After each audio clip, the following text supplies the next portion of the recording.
Hello, everyone. Greetings. Thank you for coming and visiting Trinity Tarot. I'm Lawrence, the Blue-Eyed Emperor. Today we're going to be covering a few things. Just so you know, I did this whole read about 40 minutes long with a story about the dark night of the soul and also the morally bankrupt, right? What are the differences? What are the similarities between those? And how do we circumvent and navigate within a world where these things are happening, these anomalies are taking place? What I did do is meditated for about 20 or so minutes before this read and really pulled some angel cards and came up with some really phenomenal things that I think speak directly to both of these scenarios, right? The dark night of the soul, an existential crisis, right? Where basically everything is torn down and broken down from everything that you had built as a child through young adulthood, through adulthood, where it could be religious beliefs, how you felt that a family should look like, or what you thought that your life should be. You should grow up to be a doctor, a lawyer, or attorney. All these things, right? Should have been in. Hold on one second here as I adjust this. That all these things that we thought we knew and loved and gave life to, or embodied ourselves with, and our family, our beliefs, our societal beliefs of how we should be or who we should pick for people or mates, and all those things crumble down through a dark night of the soul or existential crisis. The difference between that and the morally bankrupt, they're both dark places, right? They're both dark places. Before we dive into the definitions of these two things and some of the things that warning signs and things to look out for, let's talk about some of the angel cards I pulled. And the reason why I'm not shuffling them again and re-pulling these again, and you know me, those of you that have watched and following, you know that I don't just pull cards ad hocly. So these cards just resonated so strongly with me that I've kept them. So we talk about life purpose, right? That's the embodiment of what the dark night of the soul is. What is our purpose here on this planet? Where are we supposed to be, right? How are we supposed to be? All those things come into question. The card itself, life purpose. The purpose of your life is to serve in a way that brings great joy to yourself and others. Don't worry about finding your purpose. Instead, focus upon serving a purpose, and then your purpose will serve you. I mean, that's one of the whole reasons why I'm on this journey myself, right? This universal quest, this spiritual vibe. And I was born and raised Catholic, staunch Catholic, right? I went to Catholic school. I was an altar boy. It was ingrained in me, right? And that was my purpose, my following, and I even wanted to become a priest at one point. And I'll continue my story as we go through this, but we talk about those things that I'm just talking about now. The next card, angel card that came up, was family. Typically I only pull four cards, but the universe felt it was necessary to give me a lot more than that on this particular topic. Family. The situation is rooted in an emotional experience with a family member. It could be multiple family members, which we can help you to understand and heal. In your mind and heart, surround this person, yourself, and the experience with calming blue light and many angels. Be open to the gifts within the situation and allow yourself to feel peace. What a beautiful card when we start talking about existential crisis. We start talking about the morally bankrupt, right? And the morally bankrupt, in essence, is the person who trades away or violates too many of the core moral values and commitments, that even to the point that they don't even know that they're doing it, right? What a conundrum it must be to be in that position, right? But we've all had or experienced, whether it be within ourselves or other people around us, loved ones, family members, who have been morally bankrupt. And we'll talk about that in a second. The next angel card that we got was listen. Listen. You have to be quiet, right? And the part I love about this card, and I'm not going to read the whole thing, but because I want to save on time here, but a quiet mind and body hears us quickly and clearly. Wow. A person who is morally bankrupt, is that quiet? Is that a quiet mind? It could be standoffish, but I don't know that it's quiet. A person that's going through, the dark night of the soul, usually is reflective, right? And could be despondent about it, but is retrospectively looking inward for answers rather than blaming people for situations, right? Because the morally bankrupt person deviates from the person going through the dark night of the soul, because it finds that morally bankrupt person finds and exists with people who are at a higher level, energy level, a higher plane, living on a higher plane. They exist in our clan, in our tribe, by placing blame on other people, other individuals around them, to deflect this moral bankruptcy that they're facing. Right? Does this mean that they're horrible people? Some cases, yes. A lot of cases, no. Right? Some people are tossed into the wheelbarrow of life where painful relationships, painful memories are abundant, right? And that creates the moral bankruptcy, because either these people didn't know when to get out, they were in an abusive relationship, they were in a relationship where there was cheating, deceit, lying, physical pain, verbal pain, mental pain. How do you heal that, right? How do you begin to heal that internally? Even more so, outwardly, right? Because a morally bankrupt person can cause a lot of damage within the family, amongst the kids, amongst loved ones. All they know is pain, because they have no guiding fiber, right? That says, hey, guess what? This is bad. This is bad. We're going to talk about that a little bit more here in just a second. Let's talk about one of the things that a few of these other angel cards had to say. The other one is play, right? You have to learn to be able to play and enjoy yourself. You have to be able to disconnect. Otherwise, moral bankruptcy, a dark night of the soul, and dark night of the soul, I don't talk about that in the sense that it's a bad thing. The moral bankruptcy, I do, because there's a lot of factors that create that moral bankruptcy, right? The lack of ability to play and love and to experience your family and life and love in the way that it's universally truly meant for us to experience. And that's one where there's an abundance of light and love for all, not yourself, right? It's easy for the morally bankrupt to love themselves because nobody else can, right? They don't allow that to happen. Angel card, perfect timing, right? I'm reading this, I'm getting this another way. So you can see the blurred face right here, right, on this angel. But the colors are magnificent. The illustration of the cards, just wonderful. I don't have to pull the box for these cards here, but the blurred face has me feeling right now at this point in this particular thing. It says, now is the perfect moment for you to act on your inspirations. The doors are open. While we walk through them, we're by your side. Don't delay or procrastinate, as you have all the ingredients right for your success.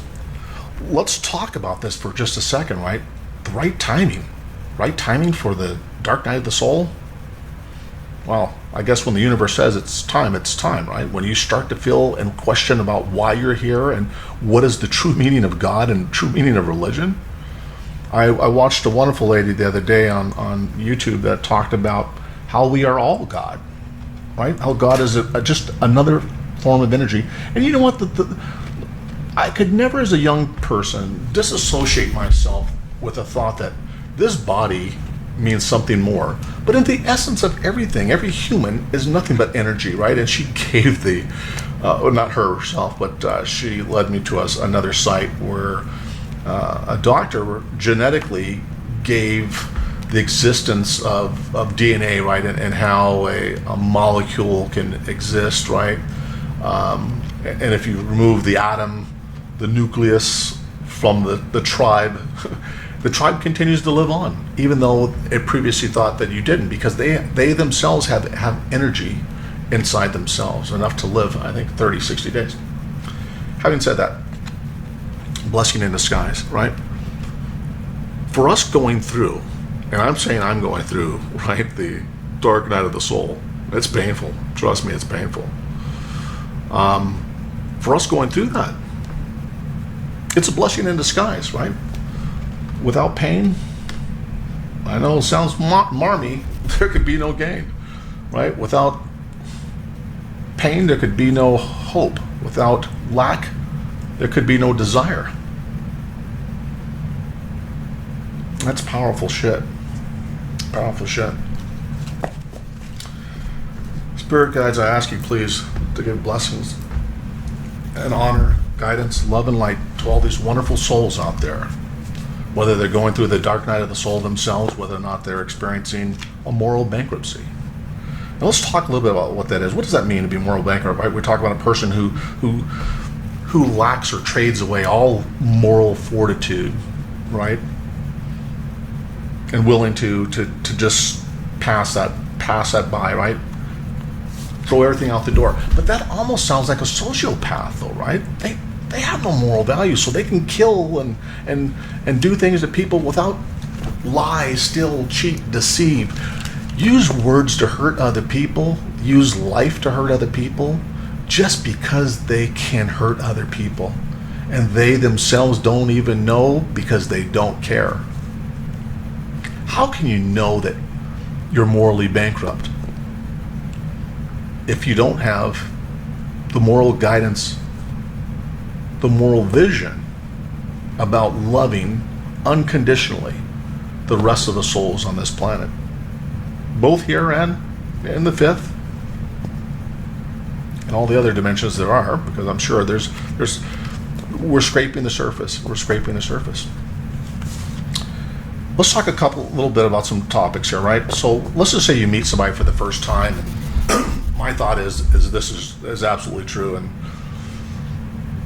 a person you meet just tries extremely hard to convince you that, oh, I haven't had sex, I've not had many partners, and I've been, off the market, I've done this, I've done that, and they keep trying to convince you that this is the case.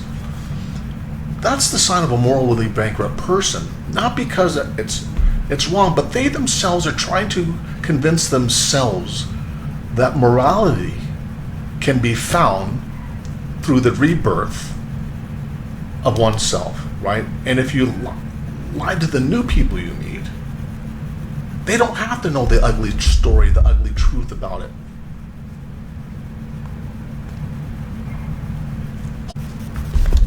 All right, sorry about that. I had to change my battery. Anyways, but a person that tries, and that's just an example, right? A person that overtly tries to convince you, whether it be about sexual partners, whether it be about anything in life, right? It's a way for that person to try to deflect, right, the reality that they feel within themselves. And people that are morally bankrupt versus people going through the dark night of the soul, you can feel guilt, right? I don't think that you actually have to have morality. Well, God, it's a tough one, right? At least for me. What do you guys think? Please comment down below and let me know what your thoughts are. Can you have a lack of morality and still feel guilt? I don't know. Maybe if you really were a psychopath, right? And maybe people, and that's the differentiation, right? Because I don't think that people who are morally bankrupt are horrible people and citizens that we should cast off our planet, right? And throw them into dark cells. But I think that they've lost their way somehow because of some tragedy that took place in their life, right? I mean, do you turn away somebody that needs help? I don't think so, right? Can you help a psychopath, a Jeffrey Dahmer, I don't know. I don't think you can, right? Some people you just can't help. But I think as spiritual healers, as people that love unconditionally people in general, spiritually, morally, we owe it to ourselves as a society, but as a collective of energy to heal. Like our DNA, self-heals, has the capability of self-healing. We are just one molecule in this universe. Within us there's another billion molecules that make up us. Just like there's a billion humans on this earth that make up this universe, right? And there's probably others other planets and other places as well, so we don't really know about, right? That probably are afraid to show themselves to us because of who we are or what we do to each other. But I think at the end of the day, love and light's going to guide us to a better place for all of us. But so deception, the point I'm getting at is the deception in a relationship. When you meet this person for the first time, the deception in a relationship is deception. It's still a non-truth. It's still a lie. So own the things that you did in your past. That's where healing is going to come from, right? It's not saying, oh, that's not me. That's not what happened in this person. You'll never find out because you'll never have to see that ugly. But sharing, humans are supposed to be compassionate to one another, right? Understanding. Help relationships. Help each other start off the right way, right? Through truth. The truth sometimes is painful, it's hurtful, and maybe it means that, guess what, this person isn't going to want you. But do you really want a person who's not going to accept you for who you are versus accept you for all the ugly that you are, as well as the great? I think I'd rather have the latter. This is one of a couple of series I'm going to do on this topic as we dive into this topic further. But one of the other things they say that alcohol is the true serum, and I promise you it really is. And my theory is, if you really want to see what a person's like 6 months, a year and a half from now, get them drunk the first couple of dates and see how they react and respond to you, right? Do they flip out? Do they get angry? Do they start yelling at you? Guess what? You'll find out in a few days what it would have taken you a long time to come to grips with, right? So, and I'm not an advocate saying, guess what, people don't drink and go party, because listen, the play card itself says have fun, go out and do your thing, right? Do your thing. No one's to judge what's the difference is. The difference about what a person does recreationally, I don't think, universally, because I think, again, alcohol doesn't do people, reverse that. No, alcohol doesn't do people, people do alcohol. People are who they are with or without it. The only difference is the alcohol speeds up the process, right? So you can find out this stuff a lot sooner. So, anyways, having said that, that's my theory, right? Is that if you get them drunk the first couple times, you'll find out a lot sooner and save yourself, cut a lot of that debate time out of the. But people who's under the influence, who start fights that normally break rules that they would not normally have broken if they weren't intoxicated, well, that's an excuse, right? Because again, they would have broke the rules otherwise, just probably not so loosely or so apparent. But think about the impact, right? If you lead a life where there's deception, whether there's alcohol, whether it's sexual, whether it's gambling, you have to have empathy for a person who's morally bankrupt, right? Again, they could have came from a house or an environment where the husband was abusive. And I'm not just saying husband, because trust me, I've seen abusive women. As a matter of fact, I've seen angry, drunk, abusive women. In fact, I dated a few. We'll talk about that in my second segment on this, is how do you deal with, how do you release the pain they cause to you, your family, your kids, your relatives, the people around you? How do you release that pain that they caused? The second part of this is, how do you heal and move on from that? Tough question. How do you heal and move on?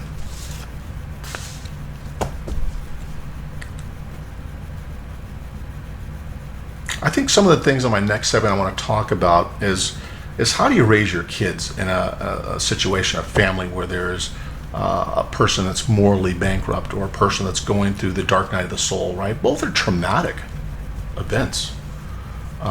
Both are very dark places to be in.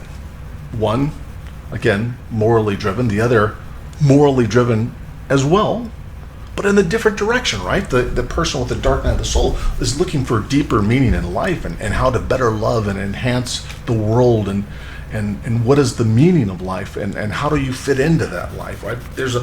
You're stripped, literally stripped, and just torn off everything that you ever believed as a child, as a young adult, about what you believed in, what you created. Because in order to expand, you have to remove the confinement that you're in. If I, as a parent, put you in a box this big and said, guess what? Here's how you do this, this, and this. You've given me the guidelines to manage myself in everyday 3D world life.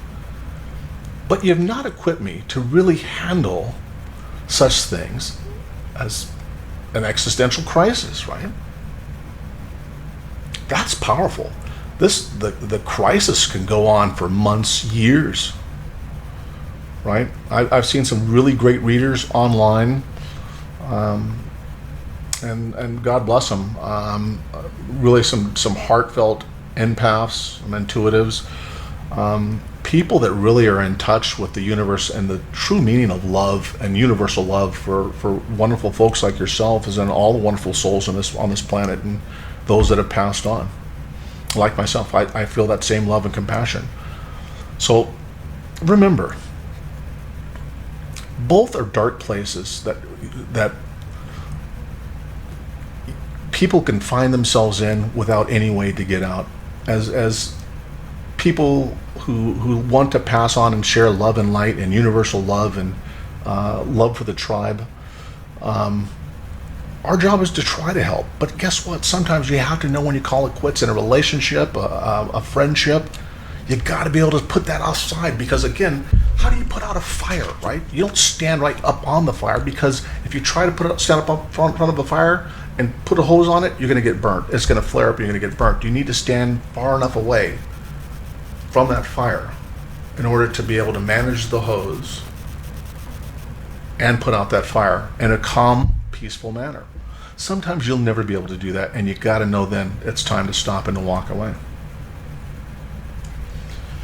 We're going to dive into some deep things. I'm going to talk real quick here about some of the signs, right, for the 8 signs of a bankrupt person.